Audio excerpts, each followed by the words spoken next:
Hello friends, இந்த வீடியோவில் நம்ம குரூப் 2A மெயின்ஸில் கேட்ட கொஷின்ஸ்லாம் பார்க்கலாம். எதிர்த்த பகையை இளைதாய பொழுதே கதித்து கலை என்பதில் இடம்பெறும் பொருள். ஸோ இந்த பேஜில் இருக்க 3 பாடலுமே பார்த்தோம்னா பழமொழி 400 தான். ஆசிரியர் வந்து முன்றுரை அறையனார். ஸோ இந்த முதல் பாடலுக்கான பொருள் பார்த்தோம்னா, ஒரு பகை வந்து சின்னதாக இருக்கும் போதே நம்ம அதை வந்து களைஞ்சிடணும். அப்படி இல்லைனா அது பெருசாக வளர்ந்து அதை நம்மளால் எதிர்க்க முடியாது. ஸோ அதுக்குள்ளே இருக்க பொருள் பார்த்தோம்னா, தனிமரம் காடாதல் இல்லை.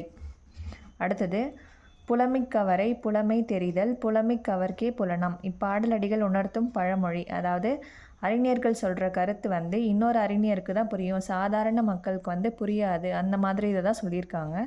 ஸோ அதற்கான பழமொழி பார்த்தோம்னா, பாம்பின் கால் பாம்பறியும். அடுத்தது, தந்தீமை இல்லாதார் நட்டவர் தீமையையும் என் தீமை என்றே உணர்ப்பதாம். தொடர்புடைய பழமொழி. அதாவது 2 பேர் ஒரு நட்பாக இருக்காங்கன்னா, ஒருத்தர் செய்கிற தீங்கை வந்து இன்னொருத்தர் பொறுத்துப்பாங்க. ஸோ அப்போது அதுக்கு என்ன மீனிங்னா, ஒருத்தர் பொறுத்துக்கிறதுனால அங்கே வந்து இருவருக்குமே நட்பு வந்து நீடிக்குது. அதான் ஒருவர் பொறை இருவர் நட்பு. தேங்க்யூ.